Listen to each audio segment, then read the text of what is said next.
We finally just released a new patch and it's huge. Let's go over it. All right, so let's get into it. Game updates, release patch 1.5. Welcome to update 1.5. Today we're introducing our very first limited time mode, Solo Banquet. I'm super excited for this one. The experimental twist on Banquet pits contestants against each other in a fight for individual glory in a 12-player arena. Just like Banquet, the first to amass 40,000 deposit in the cash out station wins. Solo queues rejoice. All right, so here is the new Solo Banquet mode. Here's like the info about it. You can stop it, or when you're playing the game, look at this, but probably pretty cool. No teammates, no support. It's Banquet Solo Edition. Head for the vaults and pick up those coins. You don't earn them until you make a deposit. The more coins you're carrying, the longer the trail gets behind you. The longer your trail, the bigger the target on your back. And there are 11 other contestants who might be aiming at you. If you're eliminated while you're carrying coins, they'll scatter for anyone else to grab. Plus, in Solo Banquet, you'll get an instant cash bonus when you eliminate an opponent. No deposit required. The first contestant to reach 40,000, or the richest contestant. Oh, so you can just go for kills. It's like TDM almost at, or free for all at that point. It's you versus everyone. That's cool. So you don't have to deposit coins if you kill someone. I'm probably just gonna play only light in this mode for a bit. We'll see. We're putting this mode out there to learn more about your experience, so we'll open a channel on Discord to gather feedback for as long as the mode stays up. Outside the new mode, update 1.5.0 comes with a litany of balance changes, tweaks, and bug fixes all laid out below to help improve the overall experience. In addition, with update 1.5.0, we're introducing our fair play guidelines. We revamped and improved detection methods for unfair play. From now on, we'll restrict cheaters with more confidence and we'll be able to stand firmly behind their bans. Our goal, as always, is to make the game safe, fair, and fun. All right, I also wanted to include this real quick, but if you're getting this little pop-up, if you have auto hotkey enabled, you want to close this app so that the game can run. I have auto hotkey to like quickly put my emails and stuff like that and my address. Unfortunately, you're gonna have to close that app if you wanna play the finals now. I really hope they fix a bug where people can hit me across the map with a sword. Finally, we decided to expand the size of our store with an even bigger and more diverse range of items at any given time. Okay. All right. I really hope this worked. You guys did it right. All right. Now for the best part, balance changes abilities. Charge and slam fix an issue where players could charge while stationary and steal an extraction. Oh, I've seen that clip. Pretty good. It was a good clip. Grapple Hook will no longer attach to items that are attached to carriables, guarding turret. Okay, so there was a bug in this game where if you attach your motion sensor to one of the canisters, you can like zip line or like grapple across the map by throwing the canister. Guardian turret will now shoot target dummies in the practice range. All right. Decrease health of mouse shield. I love this change. Really needed. Recon Senses. I just don't like shooting shields. This is like why I didn't like two tanks in Overwatch. It's just double shield is terrible. Any shield is terrible. I don't like shooting shields. It should be low health shields. The shield feels good to shoot at because it explodes in one clip. Recon Senses increase activation cost from 1S to 1.5S. I don't know what S is. Decrease minimum charge time to activate from 2.5S to 2S. Okay. It's a slight buff with a pretty good nerf, 50% nerf, 25% buff, because sometimes you really need to like check, even though you're gonna get rid of your recon senses, is worth checking sometimes. Huge nerf. All right. Player damage decreased from 210 to 155. Player minimum damage increased from 120 to 100. If you have 1 C4 on the toxic gas, now you don't one-shot it. Correct me if I'm wrong, but I don't know if this is how it was before either. What the hell? So what I noticed is if you want to kill heavy, you have to use 2 C4s because 1 C4 isn't going to cut it anymore, and it doesn't really go far anymore at all. That kills them, but you have to send it from really far because of the changes to the C4. So the green canister is actually not that good with a double C4 setup anymore. And if I double C4 the red one, it's still pretty easy to hit.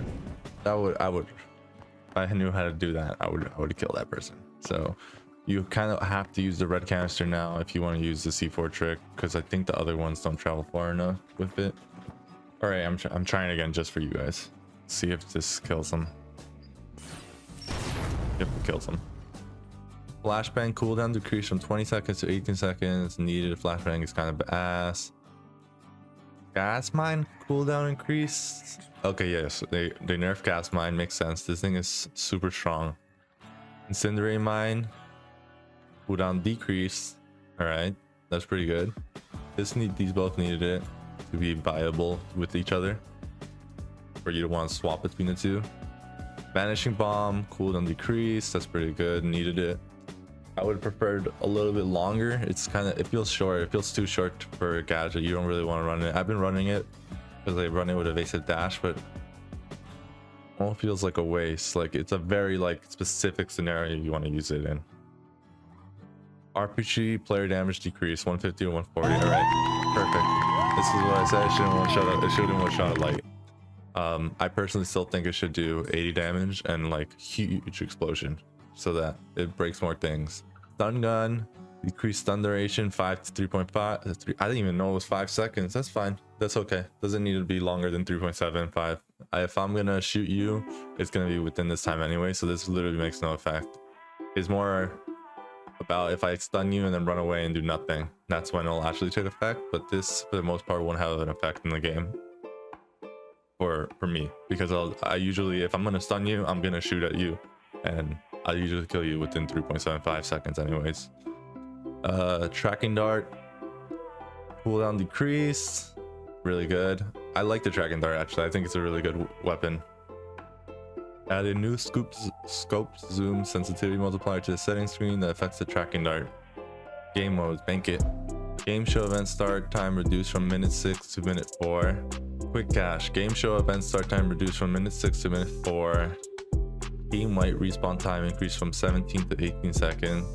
Interesting. I don't think they should do this in the casual mode. It should be lower, if anything, because it's about killing each other. People just want to get a lot of kills and shit in quick cache. It's not about perfect balanced game.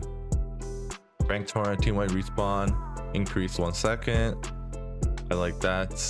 Increase 1 second. For respawn, tournaments will now unlock after players have completed 1 round, reduced from 12. Las Vegas updated destructive behavior to get more realistic destruction. Updated strain system to get more realistic destruction. Updated various zip lines. That's good. I think more zip lines if they're gonna add zip lines, because that map is kind of pain to get high ground. If anyone ever has high ground, has a light, especially in that middle area. You have to go all the way around, then go back in to get into anything. Throwables. Deployable explosives such as C4 recharge and explosives will now add mass to throwable objects, causing to travel less far when thrown.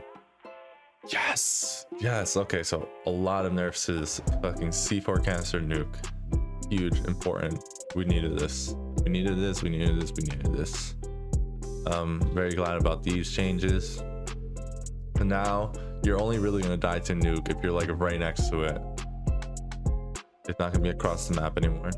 Flamethrower damage increase, it needed it, really weak. LH1, I'm curious to see how this works now. 49 damage is pretty good, actually. I don't know how this 2 damage is gonna change anything. I don't think it will change it much. M11 recoil pattern updated, it needed it. This gun was kind of ass compared to that XP54. It just is not accurate enough. This is the submachine gun for the lights. This is also the rifle for the lights. The shotgun damage reduced from, ooh, that's a big nerf, really big nerf. Now it'll only one shot the medium, and it'll be harder to even kill the heavy with the shotgun.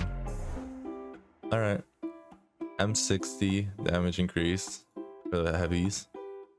Don't think this will make too much of a difference. Don't think it'll change anything. This might change. This might even be better than the shotgun now. We'll see. Or the XP. I might have to, I'll test this. Updated attack engine hit sweeps to make the weapon feel more responsive. Fixed issue where the riot shield could be invisible and still block bullets. Fixed issue where the riot shield could block bullets while the player will climb the ladder. Okay. SA1216. This is the heavy shotgun. Fixed an issue that allowed the weapon to be fired faster than intended. I'm missing this one. Okay.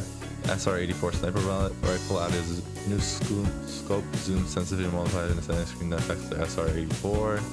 That's pretty good because it's like not perfectly adjusted to your regular sensitivity. Throwing knives added new trail effects to make the projectiles easier to see, shorten the lifetime knives stuck in metal surfaces. I don't get what the point of this is. B96 damage increase from 35 to 36. This is the light pistol. This might actually make a difference. I don't know. That gun supposedly used to be OP. I don't know. Shotgun. I stopped using the shotgun anyway, so I'm okay with that nerf. Updated the animations for a bunch of guns. Replaced an old intended sound. Fixed some audio. Character issues. So this is just... it's a lot of bug fixes and like quality of life changes. So I'm not gonna read these out, but if you want to read these, feel free to check out the patch notes yourself. I'll leave a link in the description. All right, so those are the patch notes. I think they're really good. I'm liking it so far. Some of the changes I don't like are I'm liking it so far. I think overall it's a good patch note. I'm very glad they got rid of the nuke. We'll see how it feels in game. I had to play a couple games to see how it actually feels like, but I think we're finally almost getting past the nuke era. We'll see. The C4 still does a lot of damage. It'll probably still one-shot a medium, I think, because they'll double claymore C4 it, but it might be harder to throw now with 2 C4s. And with 1 C4, it might have to be super accurate to kill you. So I'm excited for that. The RPG doesn't one-shot you as a light anymore. I'm excited for that. So we'll see how it goes. If you enjoyed this video, leave a comment with what are your favorite parts of the patch notes. I'm curious to see what you guys really liked about the patch notes.